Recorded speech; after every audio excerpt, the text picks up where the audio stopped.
Hi, I'm Eva Murphy from Electronic Engineering at IT Sligo, and this is my Leaving Cert Maths Grinds channel. I'll regularly add new videos for both higher and ordinary level maths, so make sure you subscribe below and click the bell icon to be notified of new videos. Okay, question 9, 2017. Bit unusual this one because it was a bit of a trig question on paper 1, so it kind of threw people, but it's a bit of a functions question, so that's why it appeared on paper 1.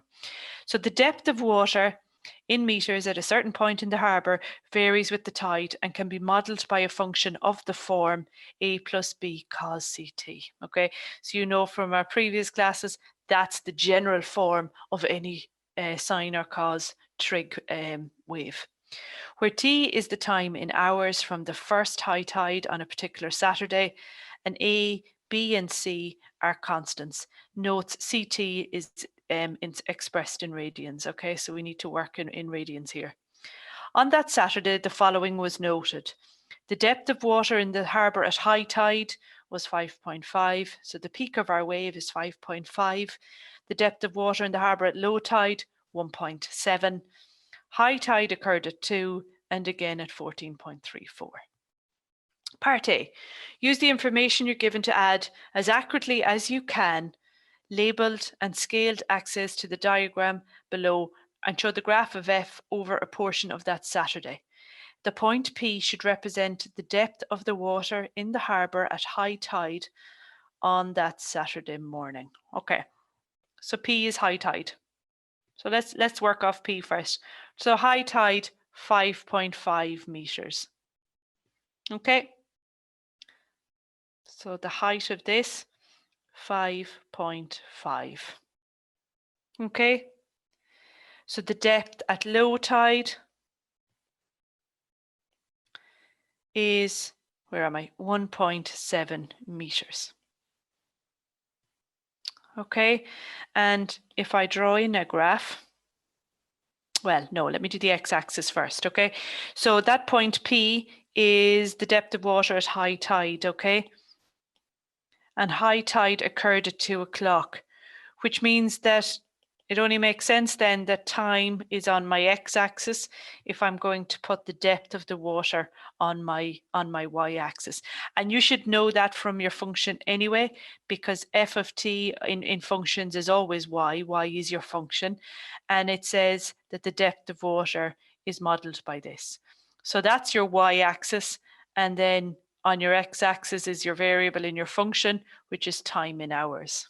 Okay, so along that thought process, then this time here at P has got to be 200. Okay, high tide. Okay, and then it occurs again at 1434, which means this must be 1434. Okay, so if I come down here as best I can, that must be 1434. Okay, and then I'm going to count the boxes in between to see what I'm going to go up in on my x-axis. So 1, 2, 3, 4, 5, 6, 7, 8, 9, 10, 11, 12. Okay, so it's going up in hours.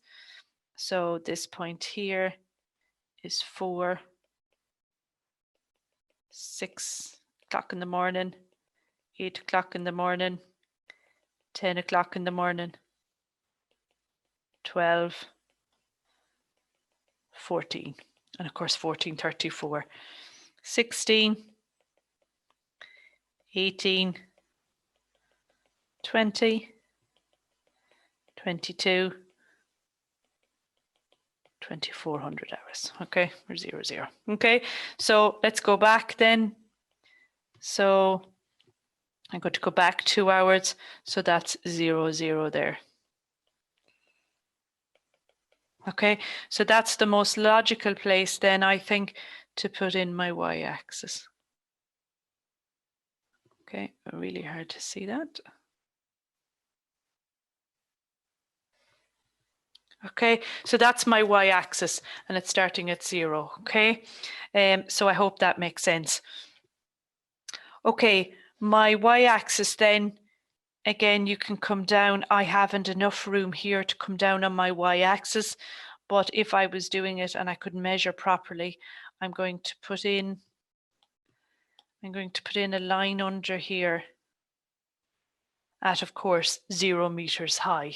Okay, just like we would any other X and Y axis. Okay, right. So what else do I mark on it? And of course, I would have all of this information under here. Okay, but that is fine to explain to you how you do it. I'd like to put more information on my y-axis. In other words, I'd like to know what value this wave is centering around. Okay, so it's a bit lower than that one. Okay, so as you know, waves are fully symmetrical. They repeat what's above is repeated underneath. So they are symmetrical about this, I suppose, axis of symmetry that I'm drawing in here across the very center of it. So my question to you is what height does that value occur at? Okay, on a traditional one, it centers around 0, if you remember. But this one doesn't, because you can see minimum tide is 1.7. So there's always water in the harbour. So we never go below or even down to 0 water. Okay, so how do I work out what it centers around? Well, I would do 5.5 meters minus 1.7 meters. So let me pop that onto my calculator. So 5.5 minus 1.7. So the total height, so that's what we call peak to peak, okay? So from here to here is 3.8 meters, okay? So half of it is above, half of it is below. So I'm going to divide that 3.8 by 2, okay, to see, well, what's this peak value here, okay? So 3.8 divided by 2, and I'm getting 1.9 meters, okay? So I can go 5.5 meters minus 1.9 meters. And that's 3.6 meters. Or of course, I could have gone 1.7 meters and added on the 1.9 meters. And of course, I should get the same answers, okay? Because it's peak to peak. So half of it is above, half of it is below. So I can start at the bottom and go up 1.9, or I can start at the top and go 1.9. But either way, it's about 3.6, okay? So, and again, if I had my axis drawn properly, I could be a lot more accurate with that, but it's roughly there for 3.6, okay? And that's all I would put in on my y-axis. I think that's enough information. 0, 1.7, 3.6, 5.5. And actually there was 20 marks for being able to do that particular drawing in that question. So really important that you understand the general form of a trig equation, how you work out what it centers around, what do these values mean, and so on and so forth. Okay, so a little bit of practice, well worth it in that question. Okay, and then I'm not surprised that the next bit is to work out A, B, and C. Okay, so if we remind ourselves, f of t was equal to A plus B, it was a cos wave, wasn't it?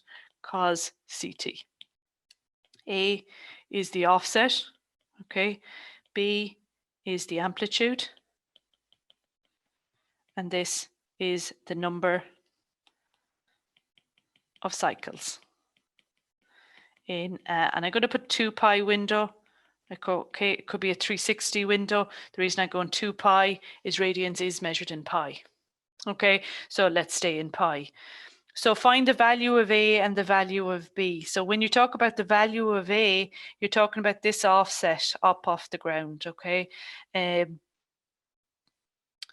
So it's 3.6. It's the value that the wave centers around, okay? If you have a traditional cos wave, so we go 2 cos 2t, for example, okay? And if I was to draw that, okay, it would start at 2, go down to minus 2.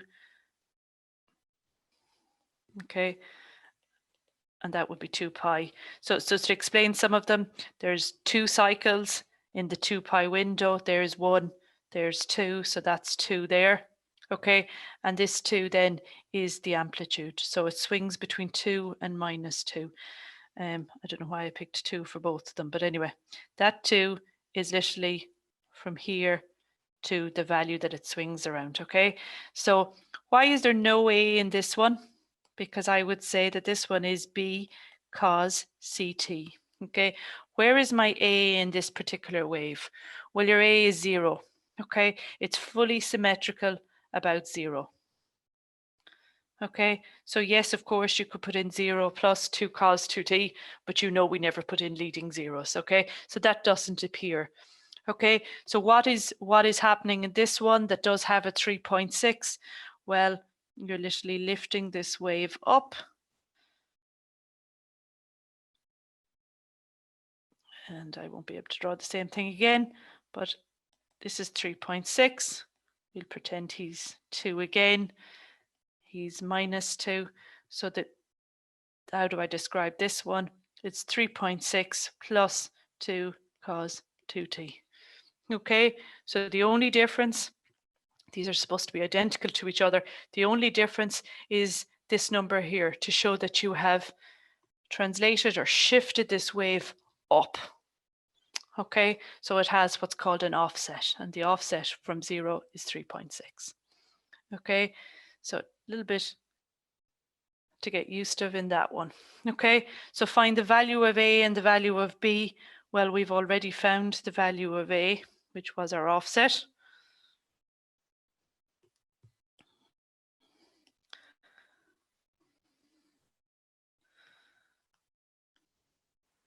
Okay, so that's our A.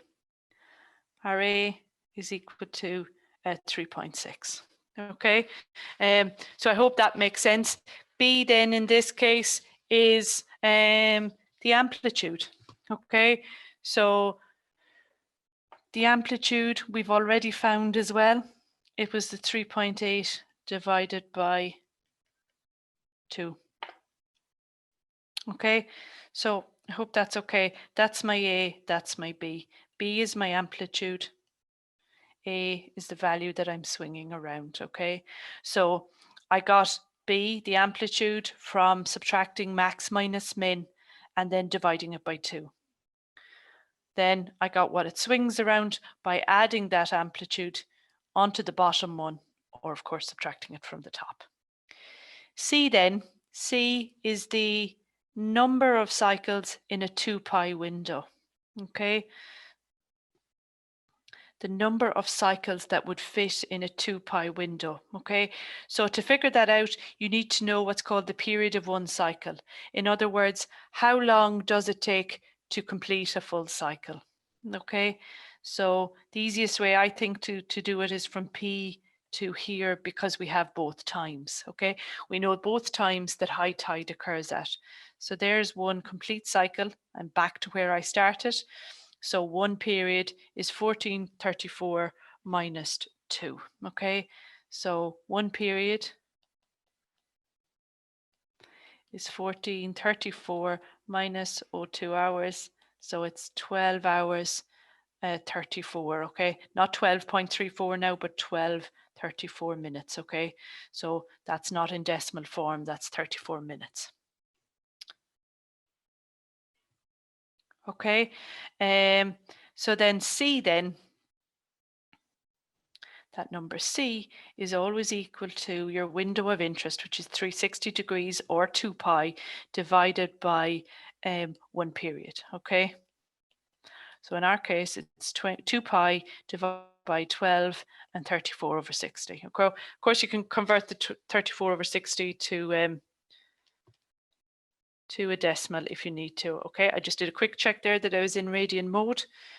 So 12, be careful how you put this into the calculator. I just hit shift and the fraction button there just to be sure. As you can see, that allows for whole numbers and a fraction. So I got 0.499882207 there, and to one decimal place 0.5. Okay, so I hope that's okay. Convert that to a decimal beforehand if you have any trouble putting it into the calculator. Okay, so you got to know this formula here, how to calculate C. Use the equation f of t is equal to a plus b cos t. Okay, so f of t is equal to 3.6 plus 1.9 cos of, can't remember what the last one was, 0.5 t. Okay, that's me just filling in my a, my b, and my c.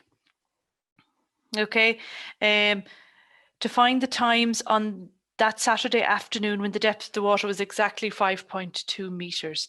Okay, so let's go back to our diagram. Okay, so 5.2 meters. Well, the peak is at 5.5. So you would pass 5.2 meters on the way up to the peak and of course on the way back down again. And you would do this every time you were going up towards a peak. Okay, so there's some imaginary line here that we could draw in, I don't know where it is, but somewhere around there, okay, that's equal to 5.2. Okay, so all of those dots that I've drawn here are 5.2 meters. It's when the tide is 5.2 meters. Okay, so what did the question ask? Use the equation to find the times on the Saturday afternoon when the depth of the water was exactly 5.2. Okay, so this is the morning, this is the afternoon. So we need to know these two times here where the depth of the water is 5.2. So we'll be centering around some bit before 1434 and some bit after it. Okay, so we want to know when is that equal to 5.2. Okay, so we need to solve the times. Okay, so let's use algebra. Let's strip away from this side so that we have time on its own. And you always work from the outside in.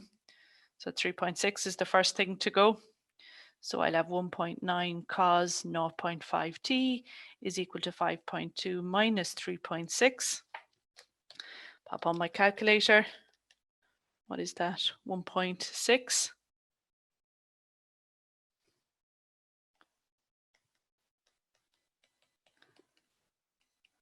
I'm going to divide across by 1.9 then. Keep stripping away until we get at that t. 1.6 divided by 1.9, is that a big fraction? 16 over 9. I'll leave it at that. Okay, and then of course the opposite of cos is cos inverse. Because I want to get at t, so I need to get rid of this cos. And I know cos and cos inverse cancel. So you're left with 0.5t being equal to cos inverse of 16 over 9. What I do to one side, I have to do to the other. Okay, so let's get the cos inverse of our answer, so 0.5692 something something something there. So 0.5t is equal to 0.56962113. Divide across by 0.5 again to reveal the time. So that's my answer, divided by 0.5. And I got time 1.139, so 1.14 hours is what I got. Okay, let's change that to minutes, okay?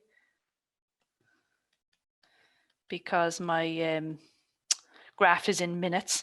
So 0.14 of an hour, I am getting to be 8.4 minutes. Sorry. So 8 minutes, okay? So what was that high tide? 14.34 minus 1 hour and 8 minutes is what? 13:26, isn't it? And then 14:34 plus that 1 hour and 8 minutes is 14, 15, 34, 44, 42. So I make the two times to be 13:26 and 15:42, that the tide was 5.2. A little bit below high tide and a little bit after. If you've enjoyed this video, then why not join us in IT Sligo and use maths in practice? In conjunction with industry, we've designed an exciting new program in electronics and self-driving technologies, which uses cutting-edge techniques such as artificial intelligence, computer vision, and virtual and augmented reality. You'll need a H5 in maths to qualify. Check out the link below.